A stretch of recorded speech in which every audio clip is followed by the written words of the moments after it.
Alright guys, I'm gonna desperately try not to complain about being pregnant and having really bad allergies and how my pants don't fit and blah blah blah. We came here to watch motorcycle content, not hear about you bitch. But it was really funny. I was feeling like sick today. My allergies are killing me. If I sound even more insane, I'm sorry. Oh god, look at all this traffic. And Lucas, my husband, was like, are you sure you want to go ride a motorcycle after filming a music video? And I was like, dude, being on an MT-09SP is the only thing that will heal me. And so far I'm right. So far I do feel a lot better. I will say that. That would be really funny to like just start a side channel segment called Pregnant Woman Complains on Motorcycles. Because that sounds kind of like right up my alley a little bit, because we all use throttle therapy to deal with the stresses of life. All right, here we go. I'm already in love. I knew that was gonna happen though. So let's back up. I owned a 2016 XSR 900. It was my first modern bike. It was very tall, it was very big, it was very beastly. Then I went and bought a Ducati Scrambler, much more tame bike. Got bored of that real quick. Then the XSR became my daily rider, and I just sold it last year. Flash forward to riding a beat up SV650 around a track in Arizona. Then I hopped on an MT-09SP because it was a demo bike there. And I about nearly shit myself. I don't even know, like, how am I supposed to not say that? I'm gonna try to think of a different metaphor. Almost shit myself because it was like from going to eating hardtack in Gettysburg to just being delivered a already sliced prime rib. I mean, these things are just so agile, so smooth, so torquey, so powerful, so effortless. There is a distinctly more refined operation happening here than there was on my XSR 900. That was definitely more raw, and if you're that type of rider that kind of looks for that high feedback engine, that's your kind of bike. This is definitely more modern in almost every sense. I love that robot chirpiness of the engine though. That's one of my favorite things. Hearing it makes me a little sad. It does have that that cross-plane, triple cross-plane soul. I mean, it's so distinct. You can feel it in the barometer of your wrist. You can feel it in every aspect. It just has that general vibe. I'm gonna take a little back road because I was just gonna hop on the highway, you know, with a borrowed bike. This is a very, very sweet Discord man, friend of Spite. Ben has let me borrow his MT-09SP today. Thank you, shout out Ben. I'll actually splice in some clips. There was like a loose chicken, and of course my strange esoteric self saw it as some sort of sign. A good sign. I believe a loose chicken is a good omen. And then it just proceeded to like stare out from behind these recycling bins, and like it was like cooing sweet things at us. I was like, what do you want to know about the MT-09, little guy? I don't know, like, you know what I low-key thought? I'm just gonna tell you guys what I actually thought. I was like, oh my god, it's my fucking dad. I was like, my dad, I was just thinking about him the other day because we went to this bitchin' Egyptian barbecue spot, and he would have done anything to have gone there. And I bet you my dad was in that chicken for 1 second, be like, hey, wait a second. What are you doing? Can I come? Okay, real quick guys, I'm gonna splice this in. Holy succulent auto blipper. Wow. Whoo! That's worth the price bump if you ask me. Quick shifter auto blipper, or quick shifter auto blip, up and down. Holy fuck! That is yummy.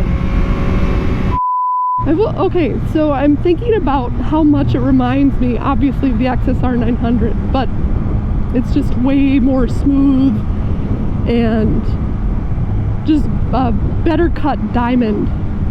Not aesthetically, I still think this thing is ugly as balls.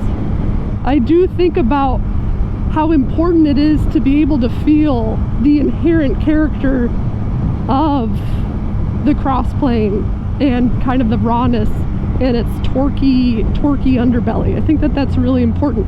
So the rawness comes through, but it was definitely scrubbed out on my MT-10 experience. But it gets replaced with an ethereal essence of just like gliding on robotic butter or some shit. It's so modern. It hugs you in ways you didn't know the human body could be hugged. It's also just less top heavy than the XSR 900. That thing had like such a bulky, wide tank. Look at this floppy Jim Jammer. That thing's wiggling like crazy. I remember having a more planted, look at that, more stable and planted reservoir on the cluster. I had a really nice Rizoma one on the XSR.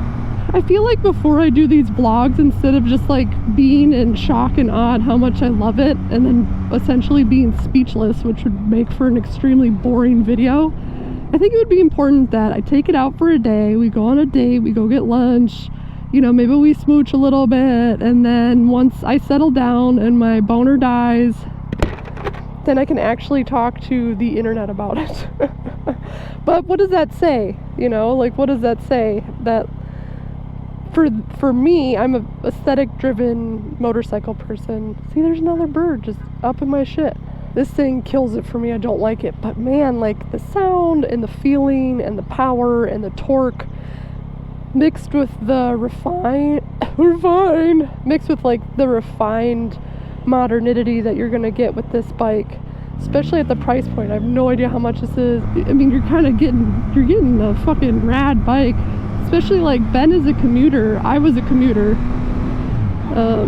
This is going to be way more comfortable than his previous bike, which is a ZX6R.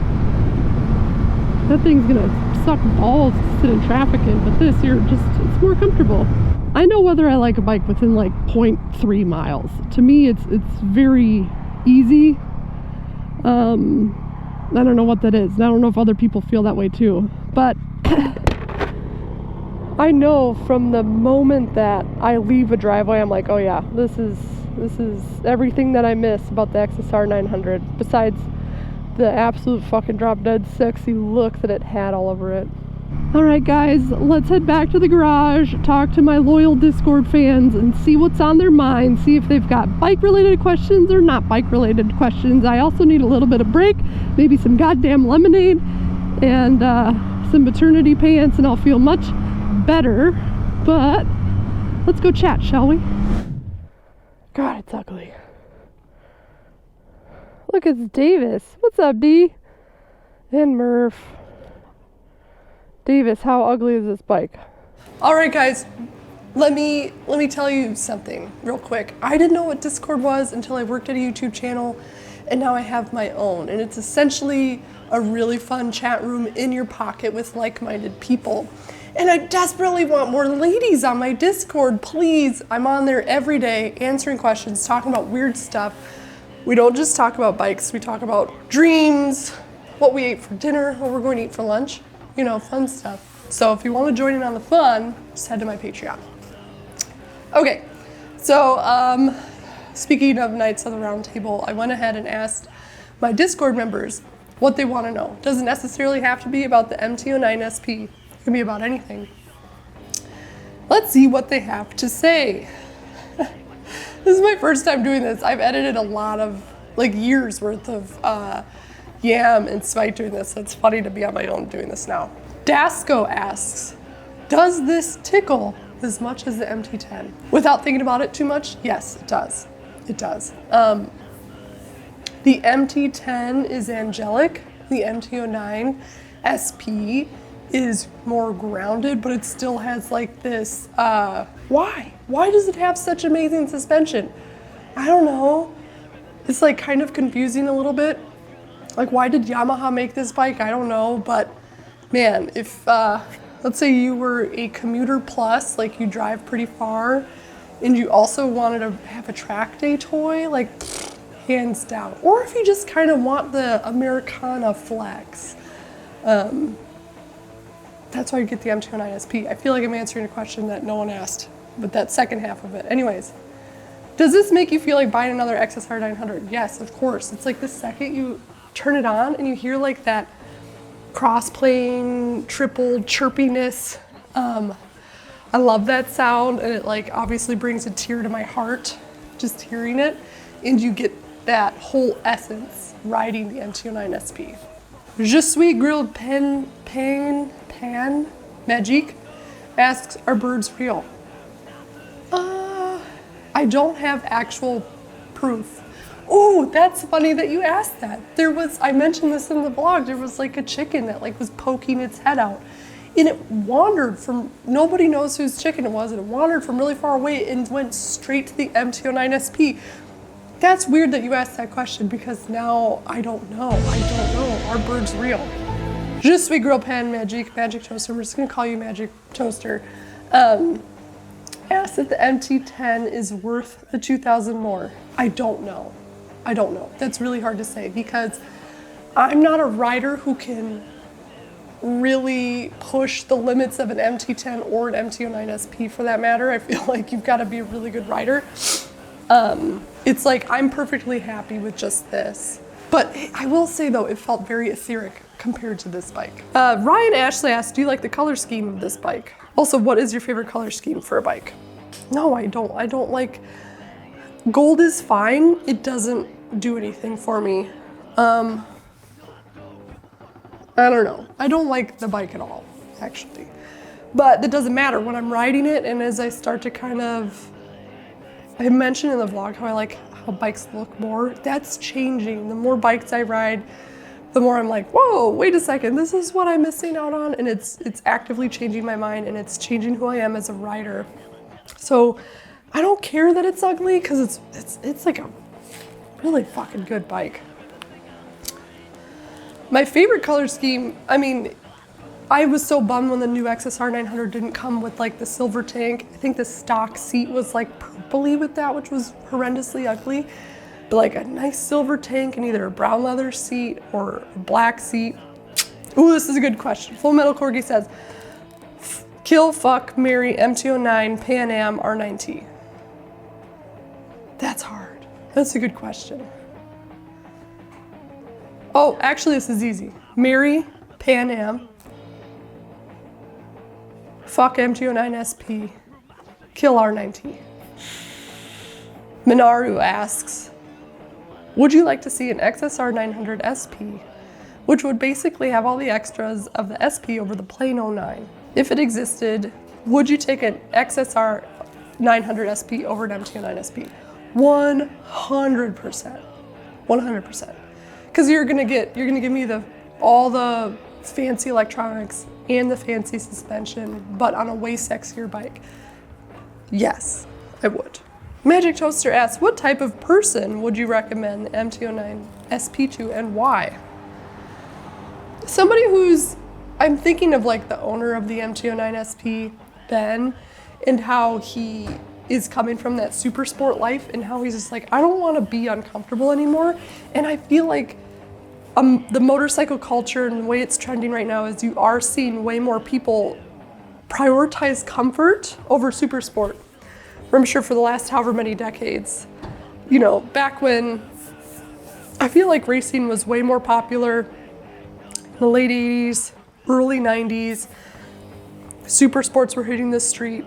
Okay, now as time goes on, those kind of become a thing of the past, and now you're gonna get like this outrageously comfortable motorcycle that's just as fast as anything. You're kind of getting the best of both worlds. So it's like, if you're tired of the super sport life, and I mean, it's like, this is for the guy who really wants to treat the street like a racetrack, sure. I would track this bike 100%. The XSR 900 was a nightmare to think about bringing it to the track, but this would be easy. This would be like the ideal bike. Then you can just ride it there. You don't have to trail it or anything. Go have some fun, bring it back home. I could probably do long commutes on this bike. More comfortable than my R9T and better at highway speeds than the Svartpilen 701. All right, guys, I'm gonna do the classic, wrap it up on a vlog to go deliver it back to its rightful owner. Thank you again. Shout out to Ben for letting me ride his MT-09SP. It's such an awesome bike. He's got an Aprilia Tuareg that he's gonna let me borrow too, so stay tuned for that if that's something that really interests you.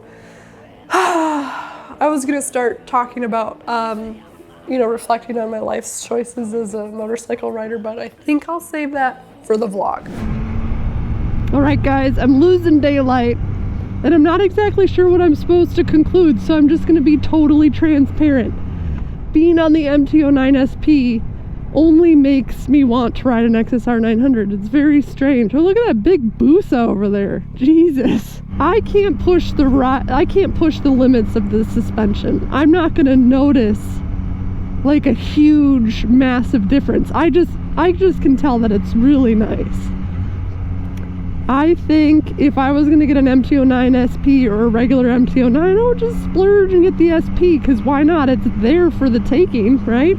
If you're a hyper budget rider or a hyper budget motorcycle consumer, sure, get the cheaper one. You're not gonna notice a big difference. But if it were me, I would just get the MT-09SP. But man, I don't know what to say. I just want to ride an XSR 900, the new one, the fancier one. I feel like I might have a lot to say about it. I'm gonna fill up this sweet little tiny itty bitty cutie baby bike full of gas, bring it back to Ben. Thank you, Ben. There's my support Bronco over there. All right, guys, let me know down in the comments below what sort of creative endeavors you'd like to see me pull off in the future. Join my Discord by heading to my Patreon. More ladies, please. Just need more ladies in this space. Actually, my last renter, he got my Svartpilen, and his lady friend was riding for the first time on two wheels with him on a scooter. She was probably my age, if not a little bit older, looking to get on a motorcycle. I feel like there's a big wave of more lady riders. Ooh-wee. This is a highway machine. This is like the one bummer about this job, is how riding all these different bikes, you start pointing out different aspects on your own personal motorcycles that you are missing out on. And I remember like some grumpy old guy was like, when I was your age, I had one bike and it lasted forever. And I'm like, okay, cool, grandpa. It's a different time. Like, dealerships are begging for my used bikes and I can just like fucking go, you know, turn it in, the end. Easy kickstand. Take that, Harley Davidson. The Yamaha kickstand, I just know where it is and it goes down right away and then you trust it.